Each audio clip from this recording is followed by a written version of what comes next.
त्यांनी काय सुंदर कविता लिहिली। ते म्हणतात हे पिसर पिसर पिसर म्हणजे मेरे बेटे हम मुस्लिम है मगर समझ में नहीं आता, इस देश को हम समझ नहीं पाए। अरे तू तो बाप को पानी के लिए तरसा रहा है और ये ऐसा देश है जिस देश की जनता, इस मुल्क के लोग रहने वाले पितृ पक्ष में मरे हुए परदादा को पानी अर्पण करते हैं, और तू कैसा पुत्र है जो जिंदा बाप को पानी नहीं देता, त्या औरंग्याची भलावण करणारा।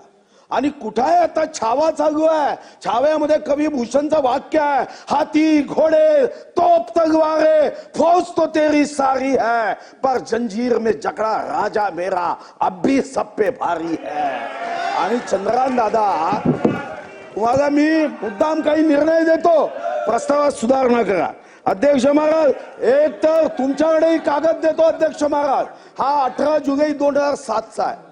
याच मंचावर बसून अध्यक्ष महाराज तात्कालिक अध्यक्षांनी निर्णय दिलाय की छत्रपती शिवाजी महाराजांचा प्रत्यक्ष अवमान हा याला कोणतेही संसदीय आयुध लागणार नाही।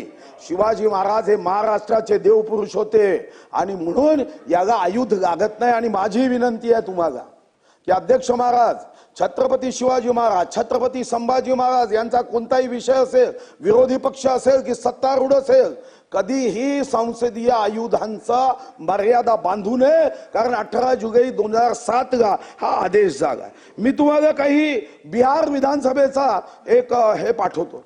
फक्त बिहार विधानसभेत एका सदस्यांनी मुख्यमंत्र्यांकडे पाहून पलटू राम म्हटलं, सदस्यत्व रद्द केलं। पलटू राम, इथं तुम्ही औरंग्याचे गुण गाता, औरंग्याचे बिनाफीचे वकील होता, औरंग्या पापी जो हिंदू महिलांवर अत्याचार करायचा। अध्यक्ष महाराज, या देशामध्ये हे कधीच उदात्तीकरण होऊ शकत नाही।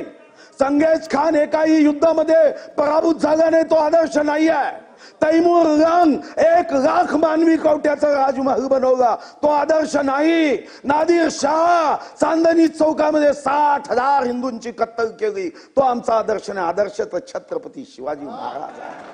अरे कोणताही जाती धर्माचा, रंगाचा, वंशाचा, पक्षाचा, वयाचा, उंचीचा, वजनाचा असू द्या, हृदयात शिवबा आहे। आणि औरंग्याची बिना फक्त आमदारकी टिकवण्यासाठी, विशिष्ट मतदारांना आपल्या बाजूनी करण्यासाठी अशा पद्धतीचं वक्तव्य, आणि या वक्तव्याला फक्त या विधानसभा पुरती, त्याचं सदस्यत्व रद्द करा, जाऊ द्या सुप्रीम कोर्टात, ठीक आहे, हो द्या सुप्रीम कोर्टामध्ये।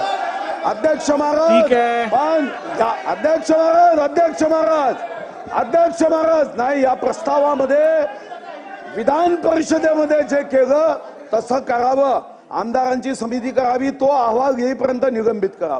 पाहिजे असेल तर सर्व माहिती देतो, नाही तर शिवाजी महाराजांचा, महाराष्ट्राचा शिवभक्त कधीही माफ करणार नाही। ठीक आहे,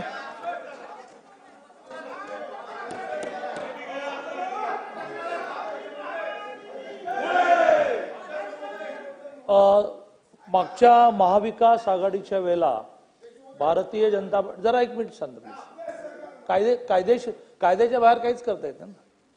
तर त्यावेळेला 12 सदस्य भारतीय जनता पार्टीचे निलंबित झाले, ती सुप्रीम कोर्टापर्यंत केस गेली। त्या सुप्रीम कोर्टाच्या निकालामध्ये एका अधिवेशनापेक्षा जास्त कालावधी निलंबित करता येणार नाही असा सर्वोच्च न्यायालयाचा निर्णय आला। एक मिनिट भाऊ एक मिनिट।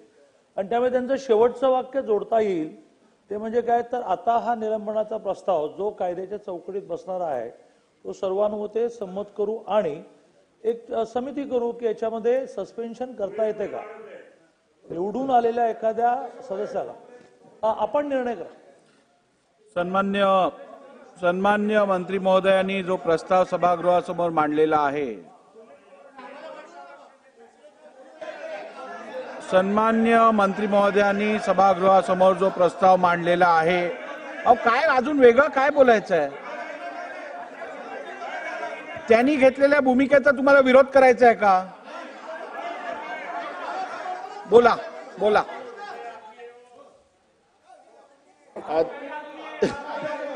नाही केला तुम्ही। जितेंद्र आव्हाड या ठिकाणी म्हणता की औरंगजेब होते म्हणून छत्रपती शिवाजी महाराज, औरंगजेब किती बलाढ्य होता, महाराज 5 फुटाचे होते, हे रेकॉर्ड होत. त्याच्यातही निषेध करत तुम्ही. असं सिलेक्टिव्ह करू नका. नाही केला तुम्ही, नाही केला त्याचा.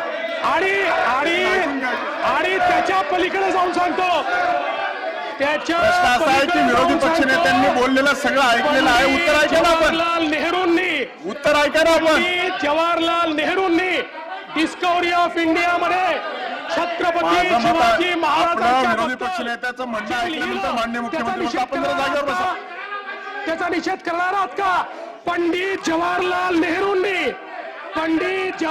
नेहरूंनी छत्रपती शिवाजी महाराजांच्या बद्दल जे डिस्कवरी ऑफ इंडिया मध्ये लिहिलं, त्याचा निषेध करणार आहात का? आहे हिम्मत? आहे का हिम्मत? अरे आहे का हिम्मत? आहे का हिम्मत? आहे हिम्मत तुमच्यामध्ये? अरे आम्ही या ठिकाणी खऱ्या अर्थानं छत्रपती शिवाजी महाराजांचा अवमान या ठिकाणी सहन करणार नाही.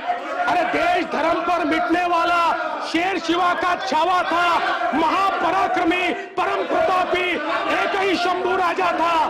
त्यामुळे या ठिकाणी पंडित नेहरू यांचा देखील धिक्कार झाला पाहिजे. सभागृह 10 मिनिटांसाठी तहकूब करीत आहे.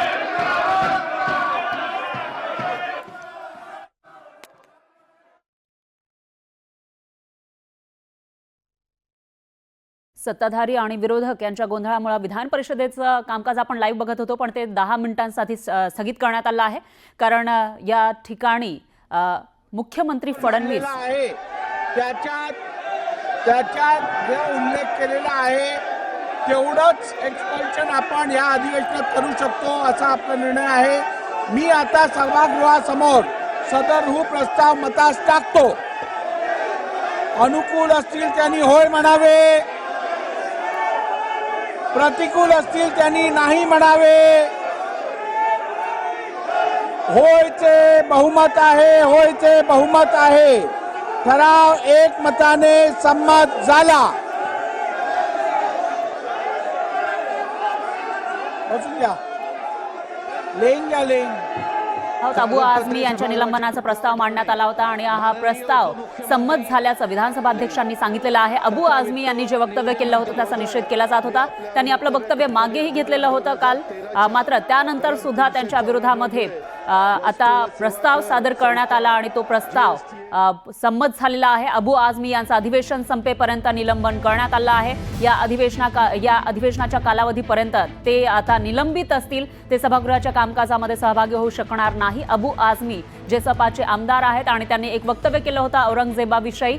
औरंगजेब किती चांगला आहे असं ते म्हणाले होते. त्याच्यानंतर संतापाची लाट उसळलेली होती. त्यांच्या वक्तव्याचा निषेध केला जात होता, टीका केली जात होती. त्यानंतर त्यांनी काल आपलं ते वक्तव्य मागे घेतलं. तरी सुद्धा त्यांना होणारा विरोध थांबला नाही आणि आज सुधीर मुनगंटीवार यांनी याविषयी निवेदन दिलेलं होतं. अबू आझमी यांचं निलंबन करावं अशी मागणी त्यांनी केलेली होती आणि हा प्रस्ताव दिल्यानंतर आता विधानसभा अध्यक्षांनी हा प्रस्ताव संमत केलेला आहे. त्यानुसार अबू आझमी यांचं अधिवेशन संपेपर्यंत निलंबन करण्यात आलंय.